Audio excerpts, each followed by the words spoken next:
Bien, bonjour à tous. Nous sommes avec vous comme d'habitude le mercredi jusqu'à 14 heures et nous allons recevoir beaucoup de gens. On va commencer tout à l'heure avec Kenny Chamouron qu'on ne connaît pas, mais on va le découvrir. Bonjour. Bonjour à toi, bonjour à tous. Merci. Nathalie Kouali, actrice, comédienne, metteur en scène, sera aussi avec nous un peu plus tard parce qu'elle est dans le salon du livre et il y a des choses à faire. Jacqueline Rinaldo, auteure, mais aussi elle fait partie du groupe qui travaille sur le fruit à pain, puisque vous savez que le fruit à pain cette année, c'est l'année fruit à pain 2023, on va s'afficher en 2024, tu peux continuer. On va continuer justement avec Stéphane Chourou, le chargé de développement et de communication de l'ASFO, pour la chronique de l'ASFO. Et puis on va terminer avec José Turlepin, avec elle on fera un point sur une manifestation qui est en cours. Vous voyez, il y a beaucoup de choses qui se font, puisque l'aile en est là raffinée, tout le monde, tout bien à faire.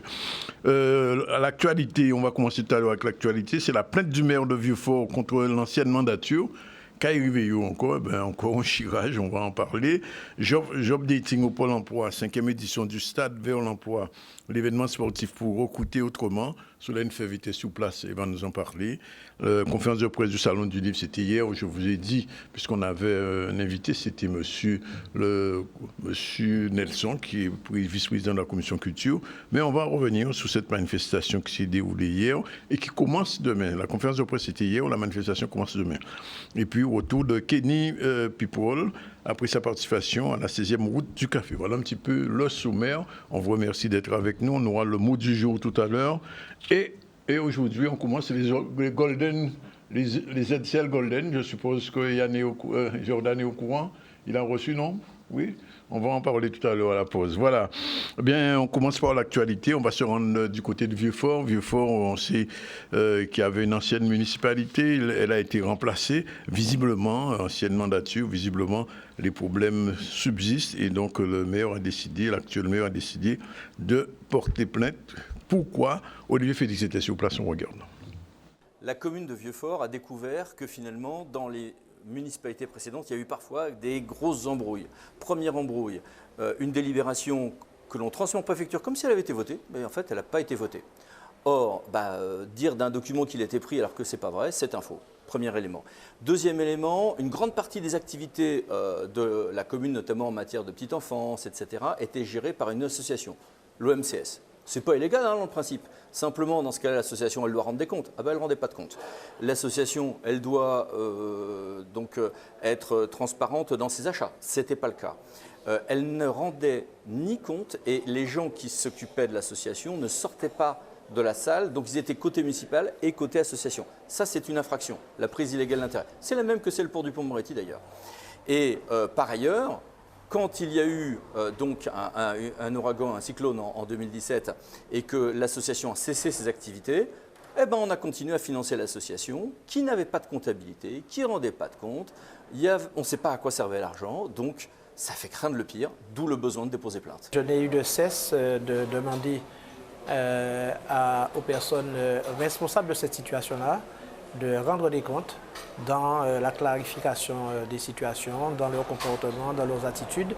Il s'agit tout simplement pour nous d'avoir des éléments d'appréciation, des justifications de sommes qui ont été allouées par la commune à l'association de l'OMCS et des sommes aussi qui ont été allouées pour pouvoir rendre des missions dans le cadre scolaire et périscolaire par la CAF. Et jusqu'à maintenant, nous en attendons. Alors aujourd'hui, nous sommes dans un contexte où nous faisons des bilans, mais ça fait partie aussi des bilans que nous devons avoir. Et nous estimons qu'il est nécessaire de chercher tous les moyens, et notamment par la procédure que nous entamons, pour obtenir ces informations qui ne nous parviennent pas, malgré tous les rappels que nous pouvons faire, même en conseil municipal. Ce qu'on peut expliquer, c'est que les choses s'améliorent. Un petit tour du côté du job dating, le Pôle emploi organise pratiquement régulièrement pour essayer de lutter contre le chômage, surtout des jeunes. C'était la 5e édition du Stade vers l'emploi, l'événement sportif pour recruter autrement. Reportage sur l'ENFEV. On a aujourd'hui, avec le conseil départemental, organisé ce forum de recrutement qui est destiné à ces demandeurs d'emploi pour lequel, ensemble, conseil départemental et Pôle emploi, nous avons levé les freins et qui les rendent aujourd'hui, on va dire, employables, comme on dit. Et voilà, et on a plein d'entreprises qui ont répondu présent et on est vraiment très contents. Actuellement, il y a de dynamique sur le marché de l'emploi. Il y a beaucoup d'offres non pourvues, contrairement à ce qu'on pourrait penser, beaucoup d'offres dans la restauration, dans les services, surtout dans le bâtiment. Il manque des carreleurs, des maçons, des plaquistes, des plombiers. Et donc, nous devrions agir. Nous-mêmes, au niveau du département, on va signer une convention dès le début d'année avec la Chambre des métiers pour que beaucoup d'artisans qui vont partir à la retraite qui soient remplacés et que nous prendrons en charge ce financement et la possibilité pour qu'on puisse continuer l'exploitation. Pour l'emploi, effectivement, nous a fait une invitation pour venir sur le stand proposer nos formations. Donc dans le domaine de l'APH, agent de propreté et d'hygiène, ainsi que l'ASH, agent de service hospitalier. Parce qu'actuellement, il y a beaucoup de demandes dans les cliniques, dans les hôpitaux, dans les EHPAD. Il faut savoir que l'hygiène est au cœur de la société. On a souvent tendance à critiquer, à ne pas aimer, mais il faut savoir que nous sommes les premiers maillons de la chaîne. C'est très important d'être sur place moi-même, puisqu'au-delà des réunions que nous pouvons faire avec Pôle emploi ou moi-même avec mes services, mais c'est une très bonne chose de voir comment concrètement les choses se réalisent, se matérialisent, et puis de voir aussi l'engagement de chacun pour que nous ayons le maximum d'insertion possible. Donc je salue tous les collaborateurs du département et de Pôle emploi et de leur implication pour que les choses s'améliorent. C'est important pour nous faire connaître, effectivement, pour savoir que ce centre existe. On est là, nous sommes un jeune centre de formation et les bénéficiaires aussi, ça leur permet de savoir qu'il existe autre chose que les métiers tertiaires et tout. Donc il y a de l'avenir, il y a de l'embauche, donc il faut effectivement ce genre de formation pour intégrer les bénéficiaires des RSA. Quand les entreprises sont prêtes aussi à accueillir et recruter des personnes pour lesquelles l'accès est moins facile que d'autres, ça veut dire que le contexte économique est plutôt favorable.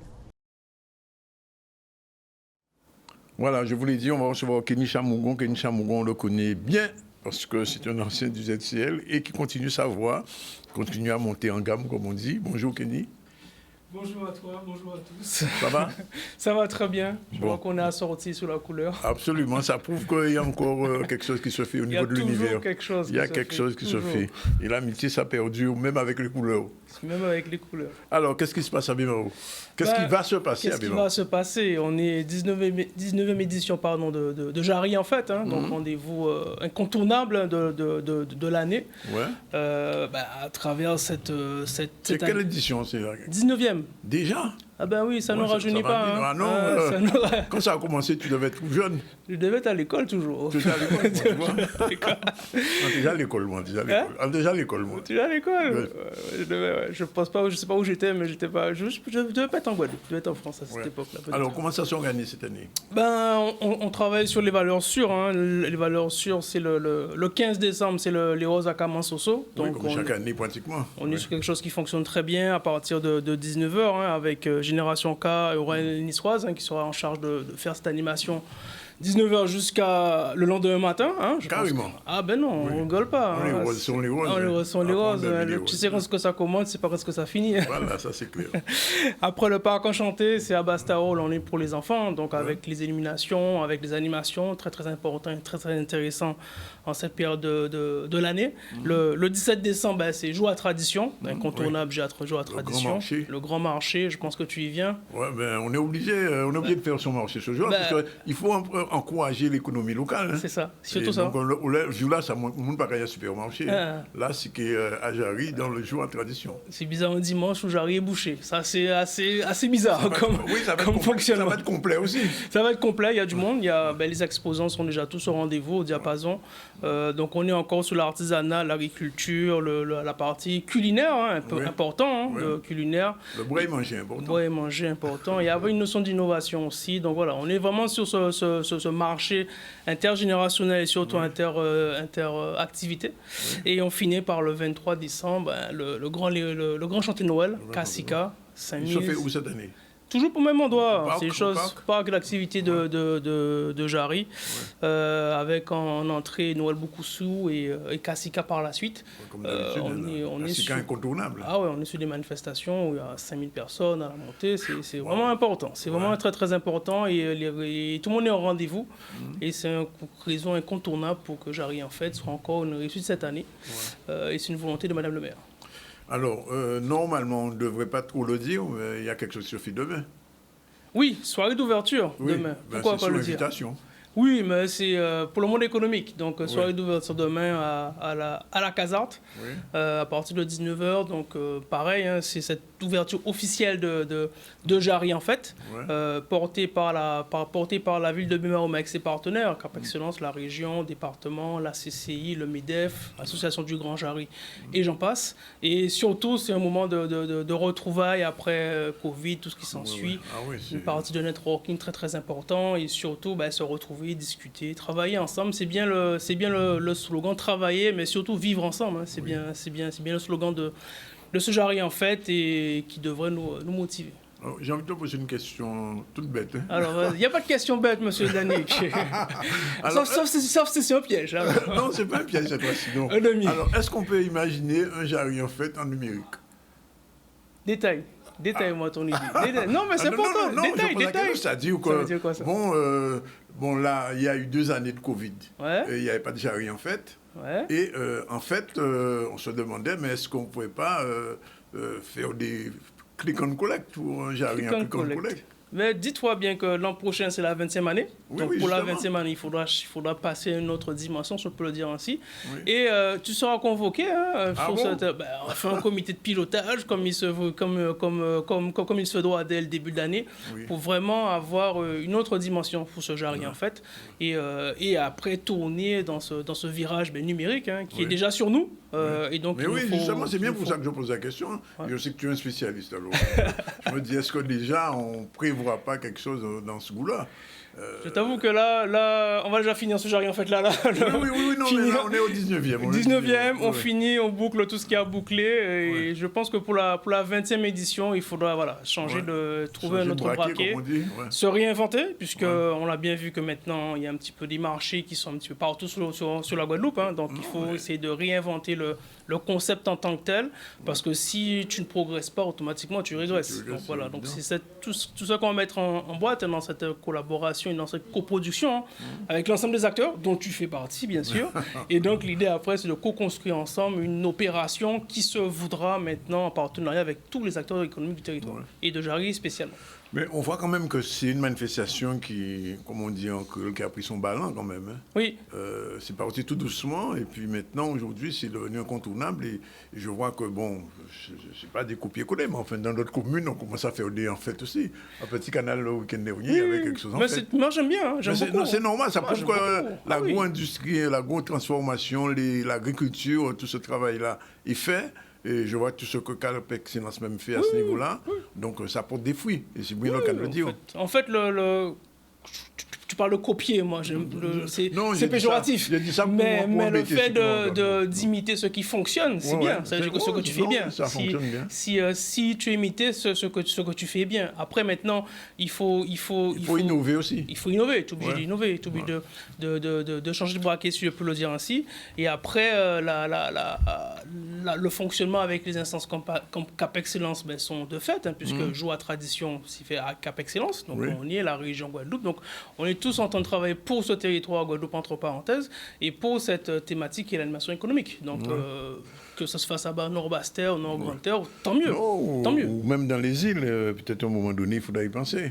C'est ça. Marie-Galante, en fait. Marie-Galante, en fait. Oui. Tu me lâches avec Jarry, en fait. Ah, tu es bien, toi. Je pense qu'en janvier, on va t'inviter pour... Non, mais je pense que... Non, mais en fait, ce qu'on remarque, je le dis là, c'est qu'en Guadeloupe, à ce niveau-là, il y a quelque chose qui commence à prendre quand même. Et bon, c'est vrai qu'il y a encore des gens qui poussent les caddies, mais on peut maintenant aller avec son marché, faire son marché dans ce genre de manifestation, mais pas que, parce qu'on voit qu'à Petit Bout, au Moule, le mercredi de l'après-midi, le vendredi, c'est à Petit Bout, etc. Il y a de plus en plus de manifestations où les gens peuvent faire leur marché en Guadeloupe peuvent habiter en nous. Oui, après, c'est aussi la conduite du changement. C'est-à-dire oui. que c'est pas du jour au lendemain. Ah non, c'est progressif. Jarry, en fait, c'est 2014. Hein. Ouais, Ça ne rajeunit pas. La tradition, pareil. C'est des personnes, le maire à l'époque, c'est Richard Luce qui a poussé. On a Rudy Vardarassin, Feu, Régis Zébus, qui était là au départ pour pousser ce système. Au début, c'était vu comme étant une ovni. C'est quoi ce truc? À quoi ça sert? Et maintenant, c'est tombé comme étant quelque chose de tout à fait naturel. Et donc, comme toute innovation, la première réaction, c'est l'opposition, voire le moquement. On se moque. Hein. Et après, on commence à réaliser, mais finalement, peut-être que... Ça n'a pas mauvais. Et à la fin, c'est normal, mais c'est moi qui l'ai inventé, c'est pas toi. Donc, ça fait partie du process, c'est tout. Alors, deux petits mots quand même, bonne partie sur le numérique. À quel point, qu'est-ce qu'il y a de nouveau là, à la fin de l'année? Il y a eu beaucoup de manifestations en 2023 quand même, au village. Ah, là, je prends une autre casquette, c'est ça? Oui, bonne casquette, même s'il n'y a pas de cheveux, mais c'est une casquette. Ouais, ça pousse pas. On est pareil, tu as vu, cheveux et couleurs. Nous-mêmes, vite, alors. Oui, numérique, alors, autre casquette. On a Innovation Outre-mer. Hein. Il y a eu le concours Innovation Outre-mer et la Guadeloupe a fait cette fois-ci une vraie razzia. Hein. On a été deux lauréats guadeloupéens à Innovation Outre-mer. Le village Baïséa, ils sont entrés dans une nouvelle... appel à candidature pour une 3e promotion. Je pense que là, ils vont communiquer dessus, c'est super important. The Box Caraïbes qui continue à faire son petit bonhomme de chemin. Et ce qui est intéressant, c'est que cette notion d'innovation et de numérique, les instances prennent le pas, prennent le pas dessus. La CCI a beaucoup d'activités, la région, Ville de Bimao aussi, Cap Excellence. Et les startups aussi continuent à monter en gramme. Ça commence à monter, ça monte, mais c'est toujours cet écosystème qui se cherche. Qui se cherche, je peux le dire ainsi. Il y a beaucoup d'effervescence, on est sur notre domaine, il y a beaucoup d'effervescence aussi, mais ça se cherche. Et c'est pourquoi ce qui est intéressant maintenant, et si je recoupe avec la grosse transformation, avec Jarry en fait, avec le monde économique, c'est que rien n'est jamais dissocié en fait. Tout est interconnecté, il faut comprendre comment ça fonctionne. D'où ma fonction maintenant, manager de projet en partenariat public-privé, c'est de comprendre comment ce système économique fonctionne, comment le système public, parce que c'est pas le même fonctionnement, c'est pas les mêmes décisions, c'est pas le même regard, on n'a pas les mêmes appréhensions. Il y a peut-être quelquefois de la défiance entre le public et le privé. C'est d'avoir ces deux compréhensions et avoir le bon. Mais ça devient incontournable de toute manière. Il faut travailler ensemble maintenant. C'est tout l'enjeu de Jarry en fait, où on a peut-être des collectivités qui poussent, mais on a des associations, des agriculteurs avec M. Rotin, on a du Grand Jarry avec Philippe Gautland, donc on a de l'association, on a du public, on a du privé. Il faut trouver ce mode de cohérence, de fonctionnement pour avoir une activité. Ça s'appelle une passerelle. Une passerelle, voilà. Mais t'es bon, toi. Ça fait longtemps que je ne suis pas venu, mais t'es très très bon, toi. Tu te bonifies. J'ai pas changé, voilà. Tu te bonifies. Alors, demain, ça te fait quel âge? Dis-moi. Il faut dire ça, là? Ah, tu m'as invité. Ça fait le double de ton âge. Tu me piques, le double de ton âge multiplié par 2. Le double de... Tu sais même pas quel âge que j'ai. Hein? Tu sais pas quel âge que j'ai? Mais si, je sais. Quel âge que j'ai? Je dis pas ça en public. En tout cas, on se retrouve demain. Oui, c'est vrai, demain, ce sera un jour particulier, mais en quel âge? Demain soir, la Casa, ton tata. Oui, en quel âge? Bon, excellent. Ok, voilà, il est 12h53. On prend la première pause et on se retrouve tout à l'heure avec nos prochains invités. Je crois que c'est, oui, Madame Nathalie Kouali, qui est une artiste comédienne et metteur en scène. Elle sera avec toi tout de suite.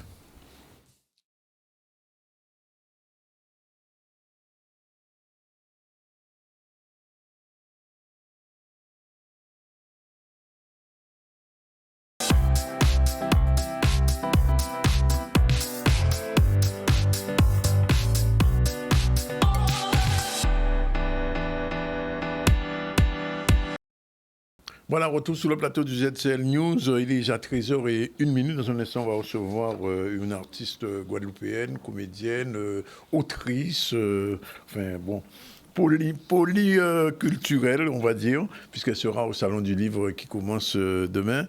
Mais avant, on va faire un petit retour sur l'actualité. La plainte du maire de Vieux-Fort contre l'ancienne mandature, on en a parlé tout à l'heure. On a vu aussi le job dating, la 5e édition du stade vers l'emploi. Et puis, justement, on va parler de la conférence de presse qui s'est déroulée hier pour le Salon du Livre régional. Et c'était devant la caméra de Solène Fèvre. C'est parti. Ça faisait longtemps que nous nourrissions l'ambition de pouvoir organiser un Salon du Livre. Nous savons l'importance de la lecture pour les jeunes, mais aussi pour les moins jeunes, pour le tout public. Et nous savons aussi que nous sommes responsables de l'économie et que organiser un Salon du Livre, c'est aussi travailler dans le cadre du développement de la filière du livre. Ma maman, qui est marraine, Marie Scandé marraine, et qui a pris vraiment beaucoup de plaisir, avec une très grande responsabilité, à accepter ce rôle d'être la marraine. Une belle lettre a été adressée à la région, donnant son engagement et sa volonté, en tout cas, de participer à cette transmission du savoir intergénérationnel, notamment à contribuer à donner ce goût de la lecture à nos enfants, parce que effectivement, Marie Scandé l'a toujours dit, la littérature fait voyager. On est chez soi, on lit un livre, on voyage, on découvre. C'est le moment de pouvoir aussi se nourrir l'esprit, c'est pouvoir aussi faire en sorte de rencontrer des hommes et des femmes un peu partout dans son imaginaire, faire travailler l'imaginaire. Le fait de participer au Salon du Livre aussi, c'est une importante responsabilité. Avoir travaillé sur tous ces ateliers avec nos collègues, comédiens, nos amis collégiens. Et donc, c'est perpétuer des modes, en tout cas des procédures, des process de travail que Marie Scandé avait aussi. Nous sommes heureux et c'est un salon que nous espérons pouvoir mettre en place chaque année, afin que nous ayons un rendez-vous avec le livre en Guadeloupe. Et c'est pour cela que nous avons voulu que ça soit en Basse-Terre et en Grande-Terre, afin que les deux territoires ne soient pas laissés pour compte.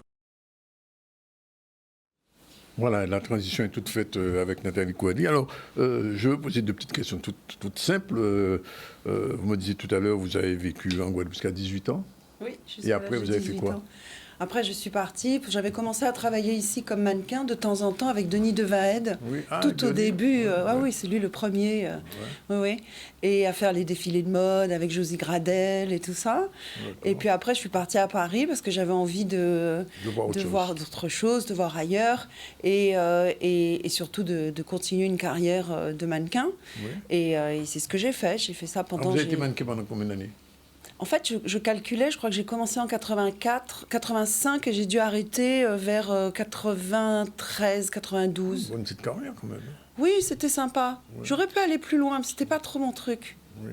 Sois belle et tais-toi, c'était pas mon truc. Il me manquait la parole. Vers la comédie, vers le théâtre. J'ai cherché longtemps, j'ai cherché très longtemps. J'ai fait beaucoup de choses parce que j'ai travaillé en télé aussi. Et c'est en faisant une formation de journalisme à New York que j'ai vraiment aimé être devant la caméra et parler. Et je me suis dit, il me manquait la parole. Et puis après, en faisant la télé, je me suis dit, il me manque quelque chose, il me manque autre chose. Et finalement, c'est le théâtre et le cinéma, c'est le jeu qu'il me manquait, c'est le fait d'interpréter, d'être autre chose et de jouer avec des personnages et tout ça. Puisque vous avez des pièces qui ont été jouées ici d'ailleurs, hein, oui. Et puis qui ont cartonné. Oui. Mais j'ai commencé avec l'humour, avec Pascal. Du coup, quand Pascal Légitimus a vu ce que je faisais, j'avais commencé avec Dédé Cabal, qui est un rappeur, et d'origine martiniquaise. Et quand il a vu ce que je proposais, il m'a dit, écoute, on va en faire quelque chose encore d'un peu plus drôle. Et donc, on a travaillé ensemble. J'ai présenté mon spectacle ici. Il y a eu Elle fait pas semblant, en 2 mots, semblant, Nathalie Kouali. Et puis après, j'ai arrêté l'humour avec le dernier spectacle qui était Culotté. Mais je reviendrai en humour. Ah bon? Oui. Même quand vous aviez arrêté l'humour? Parce que j'ai eu un accident de mariage. Ah. Voilà, ça m'a mis KO. Ah bon? Oui, on n'a pas le temps de rentrer dans les détails. On lira mon livre. Oui, ah bon? Oui. Le livre sortira un jour? Ah oui, il faut. Avant de mourir, il faut que je fasse ce livre de ma vie. Parce que en fait, ce qui m'intéresse, c'est la transmission. C'est pour ça que le Salon du Livre, tout ça, ça m'intéresse aussi. Oui. Et je trouve que s'il faut pas... L'habit ne fait pas le moine. Et on a tendance à poser à juger, à toujours penser que parce que la personne est comme ça, c'est parce que ceci, c'est parce que cela. Oui. Et j'ai envie de montrer, c'est un peu ce que je dis aussi dans mes spectacles quand j'écris. Oui. L'habit ne fait pas le moine, il ne faut pas croire ce qu'on voit. Alors, on m'a dit quelque chose tout à l'heure qui était un peu surprenant, que votre premier spectacle, vous avez écrit en son guadeloupéenne, c'est ça? Ah ouais. Ah oui, moi, à Paris, personne ne l'avait fait. Déjà, il n'y avait pas beaucoup de femmes qui étaient humoristes. Bon, moi, j'ai été mannequin, donc je peux dire qu'il n'était pas si joli que ça au théâtre et dans l'humour. Oui. Donc, j'arrivais un peu avec un peu du toupet, métisse, les cheveux frisés, et j'ai mis, guadeloupéenne. Et je mettais tous les pourcentages de mon mélange. Oui. Et à la fin, je ne sais plus où j'habite. Carrément. Ouais. Oui. Et donc, c'était de l'humour. Ça a même été repris par le FN à l'époque, d'ailleurs. Oui, Normalement, les statistiques, c'est pas, on ne doit pas faire de statistiques. Effectivement, bon, ils sont un peu, pratiquement interdit dans le système français. Ouais. Alors, Désirada, qu'est-ce que ça va être? Enfin libre, Désirada. Oui. Enfin libre, Désirada, c'est toute cette... D'abord, effectivement, Désirada, c'est le livre de Maryse Condé qu'elle m'a proposé suite à ma demande. Je lui ai demandé d'écrire un texte pour moi, je lui ai passé une commande. Et je lui ai dit, voilà, vous êtes libre, faites ce que vous voulez, écrivez-moi quelque chose pour moi toute seule en scène. Et elle m'a proposé d'adapter... c'est un one-man show, enfin un one-woman show. Non, c'est pas un one-woman show. Non. Vous avez dit pas un toute seule one-woman sur show. scène. Oui, mais vous savez, il y a des nuances. Il y a le one-woman show, il y a le seul en scène, il y a le monologue, il y a beaucoup de... Voilà. Le stand-up aussi. Et puis en plus, je ne peux pas dire que je suis en one-woman show parce que c'est pas un show comme ça d'humour, etc., même s'il y a de l'humour. Oui. Il y a de l'humour un peu quand même. Un petit peu, j'essaye. Oui. J'avais dit à Maryse, si j'arrive à faire rire sur ce texte, ne serait-ce qu'une ou deux fois, j'aurais tout gagné. Et la dernière fois, ça a marché. Donc, je vais essayer de continuer pour s'apaiser. Donc, c'est Désirada, qui est une adaptation. Donc, elle a adapté Désirada pour moi, qui se transforme en ce moment en Enfin libre, Désirada, avec David Blamèble, qui m'accompagne à la musique. Alors, vous savez, quand je reçois un artiste ici, quel qu'il soit, je demande toujours de me faire un petit... Ah non. Juste les deux premiers mots de la pièce. Vous commencez comment? Comment ça commence? Ben, je salue. Oui, on fait les trois coups, allez. Mais je salue. Je salue. Après? Je salue et surtout je souris. Oui. Un beau sourire de mannequin, dents blanches, lèvres pulpeuses, comme ça. Ah, d'accord. C'est ce que les femmes de chez nous ne savent plus faire, sourire. Oui. Tellement de deuil, de souffrance, de coups bas du sang leur reste là, en travers de la gorge, comme des arêtes de poisson. Mais aujourd'hui, c'est un grand jour. Aujourd'hui, je suis devenue docteur, docteur Marie-Noël Titane, docteur S. Lettres. D'accord. Pas mal. Bon, alors c'est quand c'est... Vous avez eu, avec mon Je salue. Eh ben, c'est vraiment dedans. Ils bon même, bon. Alors, ce sera au MAC vendredi, samedi? Au MAC samedi soir à 19h. 19h? Oui. Ouais. Ça dure combien de temps, ce spectacle? 1h10 à peu près. Et à quelle musique vous êtes, David? Il fait quoi comme musique, quoi? Il joue avec son chap Stickman, qui est cet instrument extraordinaire de 10 ou 12 cordes et qui, entre 8 et 12, je ne sais plus combien il a, je vais me faire disputer, et il peut se faire tous les sons qu'il veut. Non, là, il faut venir.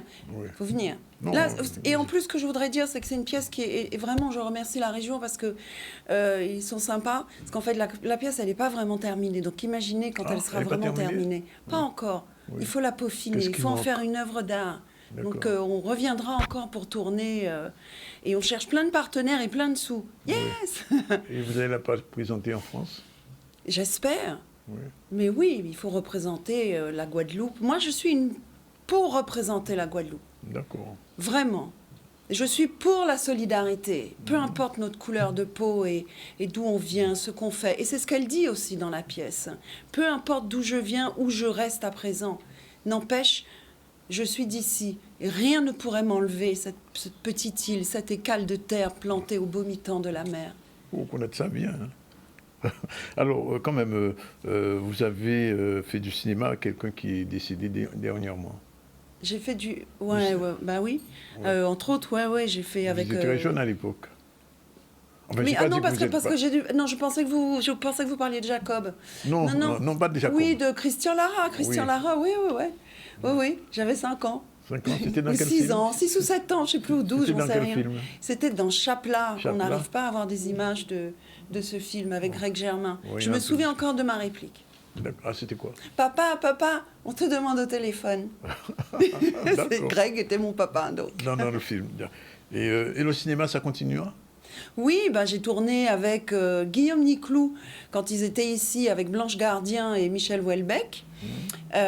Donc ils ont tourné en Guadeloupe, donc j'ai eu un petit rôle. Et puis j'ai joué aussi un petit rôle dans Le Fantôme des Saintes, produit par France Zobda. Oui. Et donc, vous savez, c'est dans la série Meurtra, mais en fait, je crois qu'ils ont arrêté. Maintenant, bon, voilà. Donc, c'est le prochain, en fait, qui va sortir. Et c'est super, j'espère en faire d'autres. Il y a quelque chose de plus connu que vous avez fait? au cinéma? De plus connu au cinéma, j'ai joué dans quoi? Enfin, j'en ai fait d'autres, mais de plus connu. C'est tout? C'est tout? Uniquement Chapla Non, mais j'oublie moi-même. La Fabrique des Sentiments, c'était chouette aussi. C'était La Fabrique des Sentiments. J'ai pas fait beaucoup de cinéma. Ben, vous savez, beaucoup de cinéma avec ma tête en France, il y en a pas beaucoup, hein. D'accord. Ok. Bon, ben, et comme j'aimerais bien qu'on me propose aussi d'en faire ici, mais il n'y a pas qu'à venir chez moi. Donc, mais voilà. Mais c'est pour ça que j'ai décidé de laisser mes cheveux blancs. J'ai dit franchement, machin, couleur, ça change rien. Il n'y a pas qu'à faire moi travailler. Donc on dit bon, allez. On peut pas tirer les cheveux là encore. Ah ben là, non, maintenant c'est moi même. Bon, ok, Nathalie. Donc rendez-vous au MAC samedi. Ouais. Et ensuite à suivre pour encore, parce qu'il n'y a pas assez de place. Il y a beaucoup de demandes. Revenir à l'archipel peut-être Je reviens et je reviendrai aussi sur ce plateau, j'espère bien. Ah ben on espère. Ok, bonne chance. Merci. À bientôt. Je me tourne vers notre invité, Mme Guinaldo. Bonjour. Bonjour Dani, comme vous les auditeurs de Canal 10. Merci d'être avec nous, parce que je le disais tout à l'heure, c'est l'année Fouillapin, l'année là qu'a fini. Hein? Eh bien, nous avons fini en beauté. Alors, qu'est-ce qu'on a fait si je veux ça? Eh bien, nous avons travaillé ici Fouillapin et littérature. Oui. Donc, Fouillapin et littérature. Voilà, parce que l'aspect culinaire, il n'y a plus rien à faire. On est déjà au top. Oui. Donc là, on travaille sur le fait de faire en sorte que les enfants deviennent des locavores grâce à l'imaginaire. Très beau programme. Ah, c'est bon. Je pose la question quand même à Nathalie. Nathalie, comment j'ai Fouillapin?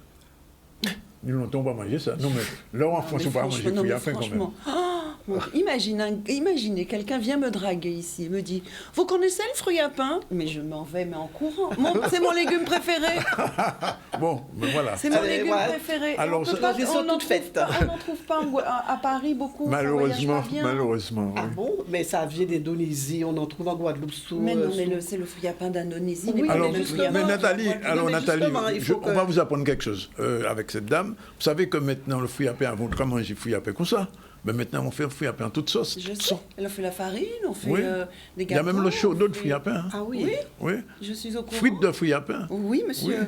Il n'arrive pas à croire que je sais vraiment Guadeloupe. Non, on va pas dire ça. Non, Bon, alors, comment ça va s'organiser, fruit à pain et littérature? Alors, en fait, c'est de la recherche. Hein. Il est vrai que Nouvelle Voix a toujours fait de la littérature, parce que dès que l'association se rend dans les manifestations, elle arrive avec ses panneaux explicatifs. Donc, il y a aussi un petit fascicule qui a été édité par Jazor. Oui. On explique comment planter les fruits à pain. Donc, on est toujours dans la littérature, dans la cuisine, etc. Donc, le fruit à pain peut se prêter à l'art, à la littérature, à la chanson. Et justement, j'invite les gens à être créateurs, parce qu'en Polynésie, notamment à Tahiti, ils sont très créatifs par rapport à l'arbre à pain. Il y a des contes, des romans. Il y a un premier bouquin qui est sorti sur l'arbre à pain. Ah oui, le mien, oui. Willem et l'arbre à pain. Mais oui, voilà. Il y a Willem et l'arbre à pain. Oui, il faut monter ça, Willem et l'arbre à pain. Alors, dans Willem, l'arbre à pain a une place, un acte vraiment majeur. Hein. Donc, c'est un arbre qui est presque un humain. Il punit quand on est gentil, il punit quand on est méchant, il récompense quand on est bien. Donc, l'arbre à pain a une place très importante. Mais Madame Guinaldo, qu'est-ce qui vous a poussé à écrire sur le fruit à pain? C'est une nouvelle voix ou bien une intuition comme ça? Qu'est-ce qui vous a... Non, c'est une intuition. J'étais assise chez moi et je regardais mon arbre à pain et une idée est venue et j'ai vu une petite fille assise sur un arbre à pain en train de lire. Oui. Et là, l'idée est partie. Et après, j'ai rencontré une nouvelle voix et puis il y a eu une osmose. Ils m'ont fait venir pour présenter mon livre. Et j'ai eu un accueil formidable. 40 personnes qui vous attendent pour un premier livre. C'est extraordinaire. Tout de suite, j'ai adhéré à l'association. Et puis voilà, donc je suis en train de présenter 3 livres sur le fruit à pain. Donc tout le monde est content. Nouvelle voix et moi aussi. On est content. Alors, vous savez que cette dame qui est à côté là, c'est une comédienne. Ah, alors, si vous écrivez un jour une pièce de théâtre sur le fruit à pain, il peut jouer là-dedans. Eh bien, il n'y a pas de problème. Willem s'y prête très bien. Il n'y a pas quelque chose à faire. Alors, il y a aussi Pépé. Alors là, il y a la légende de Pépé. Donc, j'ai créé une légende à travers... La légende de Pimpin et de Titaro. Voilà, et de Titaro. Donc, pourquoi Madé noir, violet ou blanc? Parce qu'à Tahiti aussi, il crée des légendes pour développer l'imaginaire. Et là, on va découvrir dans ce livre-là, donc c'est une histoire d'amour entre un pied de fruit à pain et un pied de madère. Et il y a des préjugés raciaux, noir, blanc, fruit à pain là, il est grand, il est cisé, il est bien du bout, et madère la terre. Il est qu'on a dit. Voilà. Et Foufou là, quand il me dit comme ça, mais pourquoi on met un petit monde qui a tête comme ça et vous pressez? Donc c'est à découvrir. Donc il y a un Foufou qui vient semer la zizanie dans cette histoire d'amour. Donc c'est en français et créole, parce que les gens m'ont demandé à traduire en créole. Donc je salue Mme Birman et Mme Talcon qui ont fait la traduction pour moi. Et le dernier petit, c'est les aventures d'Oscar, le petit fouillapé. Belle balle même là. Ah là, pas arrêtez même. Oscar, le petit fouillapé. Donc dans ce livre-là, c'est un petit personnage, Oscar, très sympathique. Et il tombe de son arbre. Et il va en fait connaître des aventures et des mésaventures. Parce qu'il va rencontrer des cochenilles qui sont les ennemis du fruit à pain. Et le vent aussi, les bourrasques, c'est pas très bon. Donc dans le livre, les enfants découvrent en fait les petits animaux, les nuisibles, enfin nuisibles pour nous, les cochenilles, les pucerons, les adjuvants du fruit à pain, notamment les coccinelles. Et Oscar, bon, qui aide un arbrisseau à se protéger, et qui a mis des pelés à terre, là, en fait, les orties. Parce que dans le texte aussi, on apprend aux enfants aussi les fourmis sentinelles, à quoi elles servent. Il y a l'entraide aussi des animaux. Parce que les fourmis sentinelles aident les cochenilles à monter sur l'arbre. Parce qu'il y a une sorte de miel là que les cochenilles lâchent et la fourmi mange ce miel-là. Donc il y a l'entraide entre les animaux. Et en fait, les enfants ne savent pas ça. Donc les cochenilles, très souvent quand on a un arbre, on voit des petites fourmis dessus. Attention, les cochenilles arrivent. Parce que sur le dos des fourmis, il y a les cochenilles. C'est incroyable. Et dans le livre, je montre les fourmis comme des chevaux et les cochenilles dessus qui vont attaquer l'arbrisseau. Et lui, le petit, il intervient pour aider l'arbrisseau à ne pas être contaminé. Donc les enfants, comme des petits savants, vont connaître comment faire pour pouvoir protéger les plantes, etc., des nuisibles. Donc, si je comprends bien, Nouvelle Voie, c'était au départ l'année fruit à pain, l'arbre, et tous ces produits, les sous-produits, et puis maintenant, c'est parti à la littérature. Oui, en fait, c'est-à-dire qu'on essaie de découvrir tout ce que le fruit à pain peut porter pour le développement de ce tubercule. Parce qu'en fait, dès petits, il faut que l'imaginaire des enfants soit imprégné du beau, du merveilleux. Et si on leur montre le fruit à pain toujours, bon, comme on a toujours dit, on ne va pas revenir dessus. Donc, dès petits, il faut leur montrer que nous avons des produits et qu'on peut créer des personnages avec ces tubercules-là. Alors, je vous ai dit, Mme Rinaldo, quelque chose. Parce que vous savez, pour le festival de bande dessinée, il va falloir créer une BD sur le fruit à pain. Eh bien, il n'y a pas de problème, je vais m'y atteler. Je vais m'y atteler, je vais m'y atteler. Ne vous en faites pas, on est en l'imagination. Je comprends ça, Donc voilà, donc en fait, dans ce petit livre-là aussi, c'est très éducatif parce que les coccinelles aussi aident. Parce que les gens ne savent, enfin beaucoup de gens savent aussi, ils ne savent pas que les coccinelles mangent des pucerons. Et dedans, je mets aussi l'accent sur la famille aussi, l'entraide. Parce que les pucerons sont attablés en train de manger alors je vais vous montrer, en train de manger des pucerons.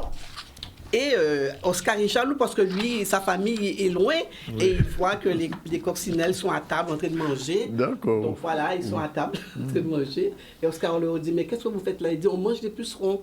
Alors il dit, bon appétit. Et après il part et puis après il se met à pleurer. Et après une petite main gentille, voilà, va le prendre et va l'emmener à la journée du goût à l'école.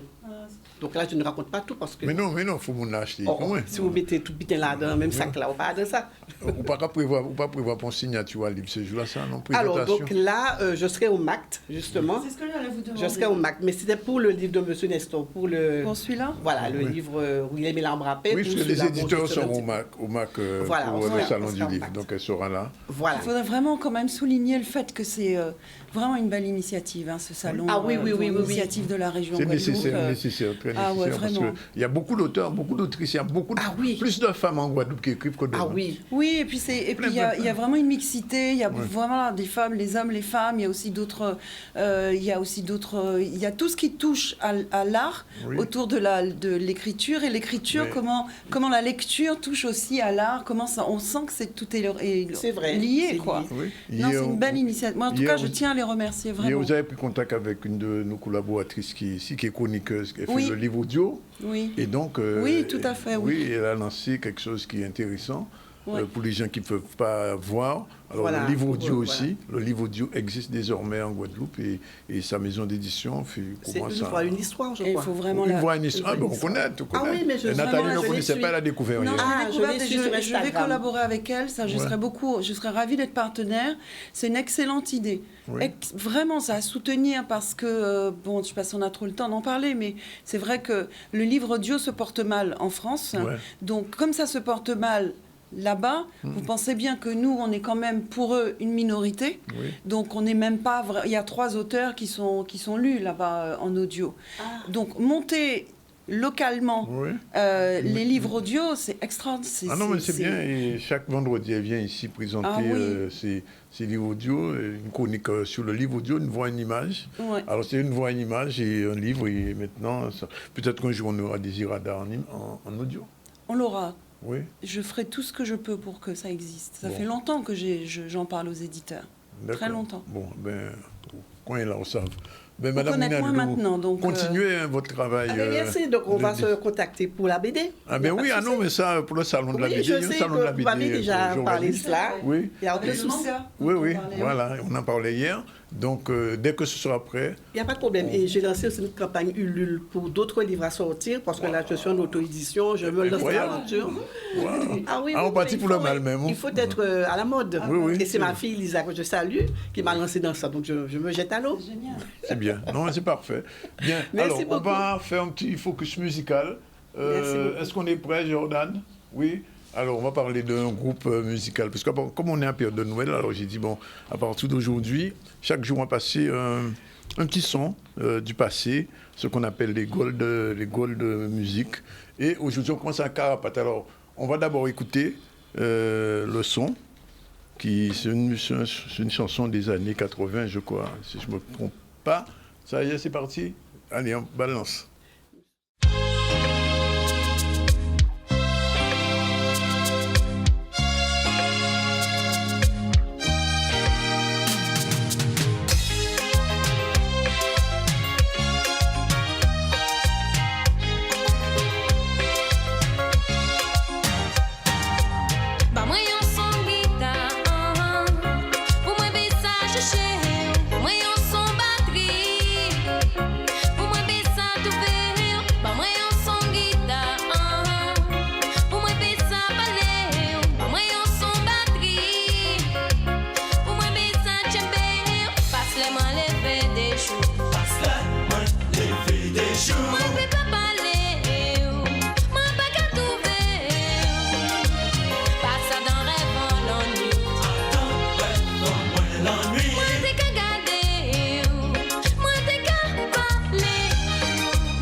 Le groupe Carapat, c'est un groupe qui a été créé dans les années 85 avec une chanson qui a fait fureur ici, c'était dans les années 87, qui monte dans le ZCL God Nostalgie. Et la chanson s'appelait On sent tambour, était chantée par Jenny Jonathan, celle qu'on voit tout à fait à gauche sur la pochette. Elle est morte il y a quelques années, en 2015. Et ça avait marqué les esprits parce qu'à l'époque, Carapat, c'était l'époque de Kassav. Tous les groupes avaient des noms de fruits ou de légumes, Carapat, Malanga, Kassav, etc. Et ça avait cartonné à l'époque et on venait donc aujourd'hui, désormais, chaque jour, on passera une musique comme ça, ancienne, ce qu'on va appeler le ZZ Gold Nostalgie. Nathalie n'a pas chanté, malheureusement, on n'a pas encore le disque de Nathalie, mais ça qui peut être divine. Ben, venez me voir au théâtre déjà, c'est déjà pas mal. On viendra au théâtre voir ça. Ok. Voilà, eh bien, il est 13h26 pour la deuxième séquence. C'est fini, on se retrouve tout à l'heure avec nos derniers invités, Stéphane Choureau, Nicolas Damblade et bien sûr avec aussi José Turlapin. C'est parti pour la deuxième pause.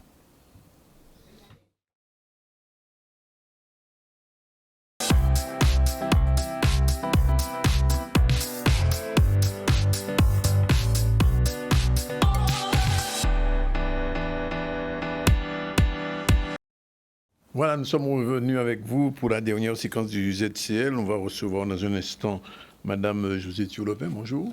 Bonjour. Mon jupon. Et on a avec nous Stéphane Choureau, bonjour. Bonjour Dani. Chargé de développement de communication à l'ASFO. Et M. Nicolas Damblade, ancien étudiant du bachelor, chef de projet marketing et commerce des vins spiritueux. Et ce n'est pas tout à fait par hasard. Alors, Stéphane, il y a sûrement des choses qui vont se mettre en place ces jours-ci au niveau de l'ASFO. Alors, c'est bien ça. Alors, en fait, aujourd'hui, je voudrais qu'on puisse aborder ensemble le sujet de la rentrée à venir du bachelor chef de projet marketing et commerce des vins spiritueux. Oui. C'est la raison pour laquelle j'ai la chance de pouvoir accueillir aujourd'hui Nicolas Damblade, qui est un ancien étudiant de ce bachelor et qui aujourd'hui exerce en tant que caviste au sein de la cave Nicolas. Donc, il va nous présenter un peu ce que lui a apporté cette formation. Il va nous présenter un peu les différents modules, les éléments qu'il a pu voir, aborder durant cette formation et ce en quoi ça lui a été bénéfique. Voilà. Alors, Nicolas Damblade, merci d'être avec nous. Alors, vous nous expliquez un petit peu qu'est-ce qui vous a motivé pour entrer dans ce bachelor à l'époque et après continuer jusqu'à être devenu caviste? C'était dans une période où je voulais faire quelque chose de nouveau, sortir un peu des sentiers battus et travailler avec un produit passionnant et des personnes passionnantes, puisque dans ce domaine, il n'y a que ça. Des personnes qui sont... On n'est pas triste, Jamais. Oui. Et du coup, travailler avec un produit qui me plaît. Oui. Et surtout qu'à cette période-là, le rhum connaissait... Enfin, l'expansion du rhum se développait fortement au niveau mondial. Oui. Ça fait combien d'années déjà vous étiez étudiant, vous vous souvenez? Un an, l'année dernière. Ça allait vite. Bon alors, quelles sont les compétences qu'il faut avoir quand on fait ce bachelor? Pour faire ce bachelor, pour commencer ce bachelor, il faut avoir un bac plus 2. Oui. Donc en commerce en général. Ensuite, les compétences qu'on va développer tout au long de ce bachelor, c'est la partie commerce et marketing, donc toutes les stratégies commerce et marketing à mettre en place afin de promouvoir sa gamme et dynamiser son point de vente. Oui. Ensuite, il y a la communication traditionnelle et digitale. Donc on va voir toutes les lois, puisqu'il y a une réglementation assez stricte pour les vins spiritueux. Donc toutes les lois et puis comment communiquer sur les réseaux pour promouvoir ces produits. Et donc, au niveau de l'expérience, parce que vous avez dû faire des stages quand même, comment ça s'est passé? En fait, c'est en alternance. Oui. Donc, vous avez 3 semaines en entreprise et 1 semaine au sein de l'ASSO. Oui. Donc, comment ça se passe? Les expériences que j'ai pu avoir au sein de ma formation, ce sont les visites des unités de production, donc les distilleries. Oui. On a fait Bologne, Damoiseau, Montebello. Je salue aussi la distillerie Montebello qui m'a accueilli pour mon année d'alternance. Oui. Et puis mon tuteur Alexis Boucher. On a visité aussi la distillerie Longto et Paparouillot. Mais alors, aujourd'hui, je vous pose la question, comment se porte notre alcool principal? Je ne parle pas des vins, on va parler des vins tout à l'heure, mais notre alcool principal, comment il se porte? Oui, je vous donne la parole, madame. Le rhum à la 3e place au sein des spiritueux les plus consommés au monde. Ah bon, 3e place au niveau mondial? Ouais. Et le numéro 1, c'est le vin ou le whisky? Vous avez le whisky et la vodka. Whisky et vodka, les 2 premiers? Ouais. Et le rhum en 3e position. C'est ça. Et il faut savoir que la part de rhum représente que moins 10% de la production globale de rhum, part de rhum agricole. Oui. Et le reste, c'est du rhum industriel, donc du rhum de mélasse. Donc il y a des marchés à aller chercher. Oui. Alors, José, avait une petite question. La question, c'est que pour intégrer un bachelor comme ça, est-ce qu'il faut des habiletés personnelles, naturelles pour exceller? Parce que si on va dans un bachelor, c'est pas pour être moyen ou bon, juste bon. Absolument. Alors, c'est vrai que sur ce type de formation, il faut déjà une belle appétence pour le milieu. Donc, être attiré par ce milieu-là et puis une aisance au niveau de la communication, de l'aspect commercial pour pouvoir vendre et mettre en valeur le produit. Parce que c'est vrai que ce bachelor est un bachelor qui est orienté sur le marketing et le commerce des vins et des spiritueux, mais de par l'appétence territoriale pour ce produit d'exception qu'est le rhum, on est quand même très centré sur le rhum. Et là, en fait, on a eu même sur cette formation l'opportunité d'accueillir Michael Sylvestre, le footballeur que tu connais, hein, qui a lancé sa marque qui s'appelle Rome Saint-Barth, et où il est venu faire une dégustation avec les étudiants, présenter les perspectives, puisque c'est quelqu'un qui actuellement est installé sur Dubaï. Et, il est à Dubaï maintenant. Une belle opportunité pour nous. Une très belle opportunité. Parmi nos formateurs, on a la chance de compter des personnes vraiment d'exception. Notamment, on a Paul Simon, qui est mixologue international, qui est reconnu pour ses compétences et sa profession au niveau mondial. Donc voilà, c'est vraiment une formation de renom qui tend vraiment à apporter à cette jeunesse une plus-value dans le milieu. Monsieur Namblad, j'allais poser l'autre question sur est-ce que, par exemple, une manifestation comme la Route du Rhum, ça booste aussi l'industrie routière? Bien sûr, puisqu'on a une forte croissance des touristes qui viennent aux Antilles, des personnes de l'Hexagone. Donc, par la suite, ça booste la vente de nos produits. Alors, il y a une compétition quand même entre le rhum de Guadeloupe et le rhum de Martinique, incontournable. Oui, c'est la question qu'on nous pose chaque fois. Dis-nous pas, mais non, mais c'est pas pour m'encadrer. Je suis allé à la Route du Rhum il y a 2 ans, enfin il y a 4 ans. Je suis allé à la Route du Rhum à Saint-Malo. Mais j'ai vu ce que ça donnait, la compétition entre les deux. Alors moi, je vais répondre, on n'est pas en compétition. Quand on est fort, on est fort. Ah bon? Ah oui, on est fort. Oui, on est fort. Bon, j'essaie d'adoucir les choses, mais apparemment, elle rajoute une couche. Non, mais c'est compliqué. Moi, je dis que c'est comme les goûts et les couleurs. Oui. Chacun va choisir son produit. Oui. Mais on fait de belles choses en Guadeloupe, de très belles choses. Oui. Et en Martinique aussi, je pense Parce que j'ai vu au Salon de l'Agriculture, le rhum guadeloupéen a été plébiscité une fois de plus. Hein. Oui. Ça, c'est normal. Bon, la Route du Rhum, moi, je fais en Guadeloupe, donc je sais que ça fait des jaloux. Bon, alors, parlons un petit peu de le caviste. Alors, comment ça se passe en Guadeloupe? Alors, non, je pose la question. Avant, non, je n'avais pas fini. Alors, quand on est caviste, c'est uniquement le vin ou bien on va jusqu'au champagne? On fait tout. Vin spiritueux, vin, champagne, whisky, cognac, rhum, gin, vodka, tout. Alors, en ce moment-là, la période de Noël, tout est boosté, là? Ouais, là, c'est les coffrets de Noël, le champagne, le vin, foie gras, chocolat, un peu de tout. Ouais. C'est un commerce qui fonctionne bien en Guadeloupe? Bien sûr, puisqu'on aime déjà faire la fête. Ouais. Et puis, on aime quand même consommer nos boissons. Oui. Donc, ça on fonctionne. est numéro 1, je crois, en Champagne. Hein. Oui, il me semble. Oui. J'avais vu un chiffre qui m'avait assourdi, c'est qu'en Guadeloupe, on a quoi, 380 000 habitants, on consommait plus de champagne en Guadeloupe qu'en Chine. Chine, 1 milliard d'habitants. Hein. Alors, c'est dire un petit peu qui j'ennuie au niveau de la Champagne. Ouais. Mais, alors, pour un jeune qui vous regarde aujourd'hui, quel conseil pourriez-vous lui donner par rapport à une formation, s'il voulait entrer dans cette formation vin spiritueux? Je lui dis de se lancer. Même s'il n'est pas passionné, il veut juste découvrir comment ça se passe, de se lancer, puisque c'est quand on se lance, la passion arrive.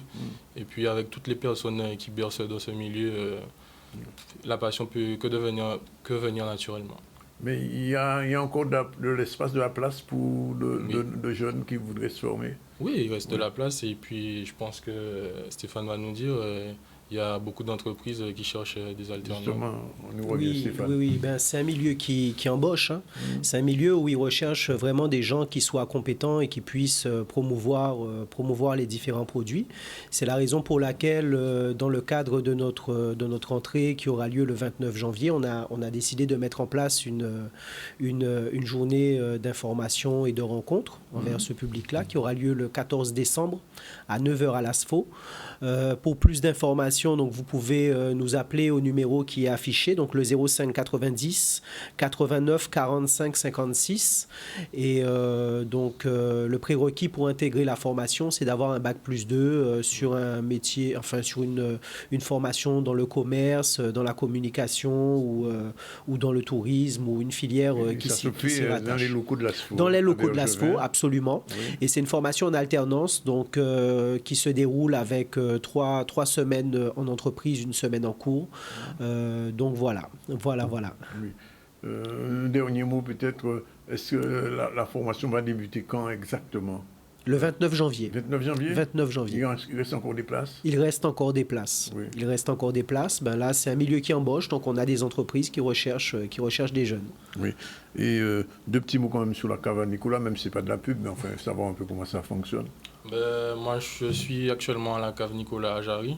Oui. Donc, Nicolas, c'est une ancienne française. Du coup, nous, on est franchisés. Du coup, on propose les mêmes produits que Nicolas France. Et on a une grande partie d'épicerie fine.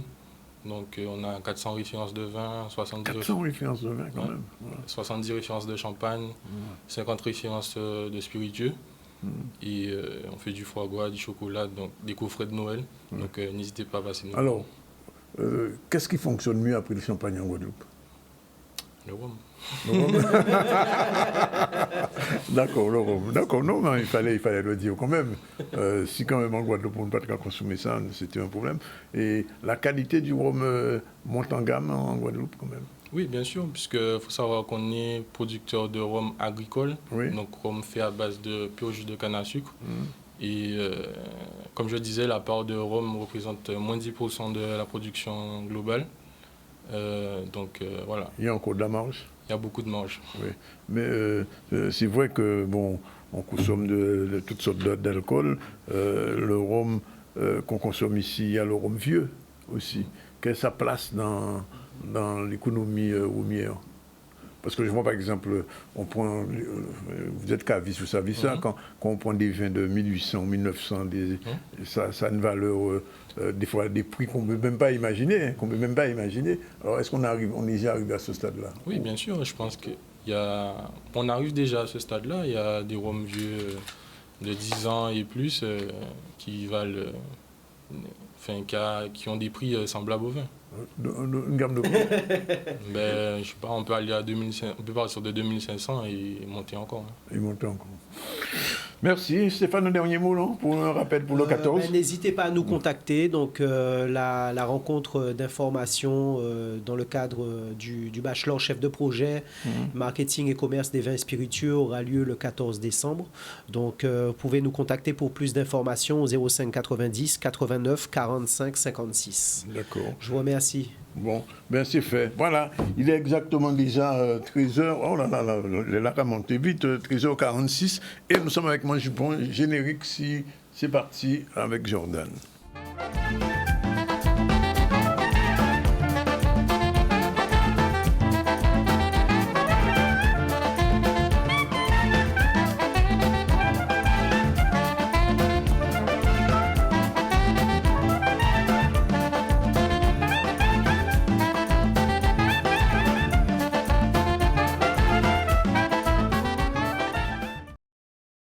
Alors, bonjour José.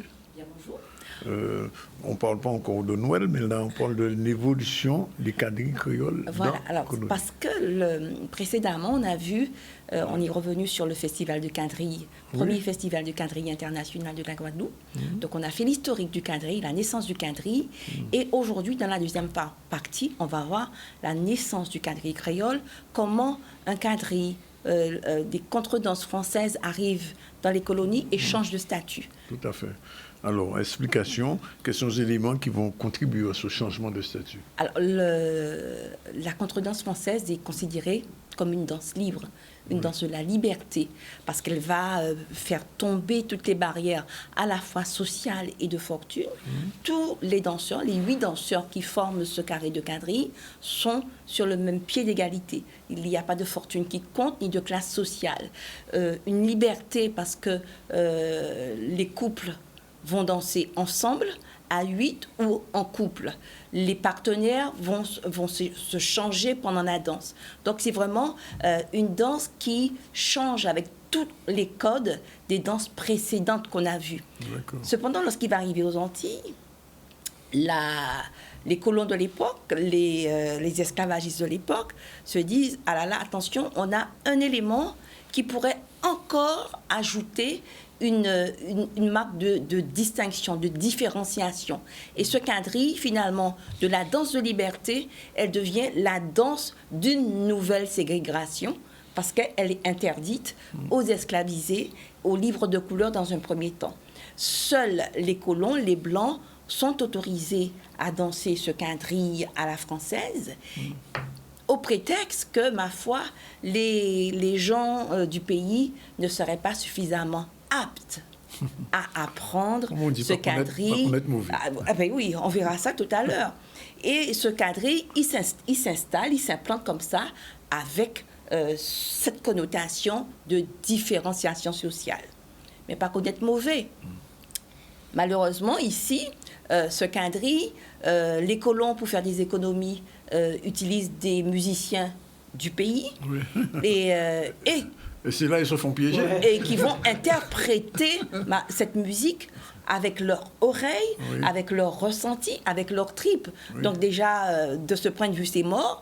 Ils vont interpréter une musique qui n'est plus du tout la contredanse française. Voilà. Et puis, autre chose, c'est que le quadrille de contredanse française, les pas ont été tellement simplifiés qu'on arrive pratiquement à des déplacements marchés. Oui. Ici, dans les colonies, et même maintenant, marcher ne se fait pas comme marcher en France. Oui, ici on chaloupe. Oui. Et même si tu veux que marcher, ma foi, ce n'est pas de ta faute. Tu ajoutes ce chalouper à la danse. Donc, le pas marcher devient finalement un pas biguiné. Oui.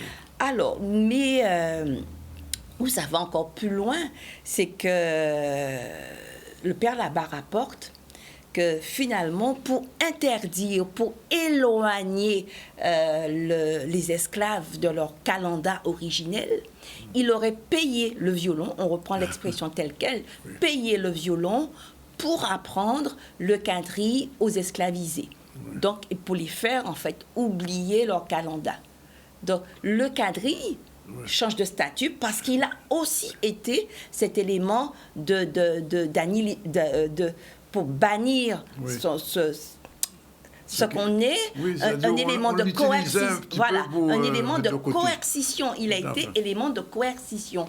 Oui. Donc, on voit à quel point une danse libre devient finalement une danse pour encore ajouter de nouvelles contraintes et de nouvelles barrières. Donc, c'est en ça que je dis qu'en arrivant ici, le quadrille a changé de statut. Tout à fait. De cette danse qui était soi-disant pas pouvant être apprise par les esclavisés, hormis ce moment où l'apprentissage a été obligé par le père Labat comme élément éducatif de coercition, dans tous les autres cas et la majorité des cas, le quadrille a été appris de façon spontanée. D'abord par les esclaves de maison, parce qu'eux, ils côtoyaient la grande habitation, donc ils voyaient ce qui se passait et ils rapportaient dans leur case les éléments chorégraphiques de ce quadrille. Ils le rapportaient comme ils voulaient, comme ils pouvaient, à travers le filtre de leur personnalité, mais ils le rapportaient quand même. Et ce quadrille a été appris de façon presque intuitive comme ça. Ensuite, il se répand aux esclaves des champs, donc le quadrille est appris aux esclaves des champs par les esclaves de maison. Donc, vous voyez un petit peu, ça se déporte, mais ça s'apprend quand même. Et ça s'apprend de façon intuitive, jusqu'au moment où le quadrille est pris par les livres de couleur, qui eux-mêmes vont former des maîtres à danser, donc des professeurs de danse pour apprendre cette danse. Et comme on le sait, le quadrille, ils vont devenir tellement performants que en 1848, il n'est presque plus question de mettre à danser. Le quadrille est suffisamment vulgarisé, suffisamment commun pour se passer de ces maîtres à danser. Malheureusement, oui. Oui, j'allais dire que dans la contredanse française, il n'y avait pas de commandement. Alors, comment ça se passait? Dans la contredanse française, la dernière phase d'évolution de cette contredanse, on a gardé le pot pourri, donc les différentes figures, donc toujours dans le même ordre, et le quadrille créole a gardé ce même ordre de la contredanse française, et le commandeur du bal, qui est le commandeur du quadrille en Guadeloupe.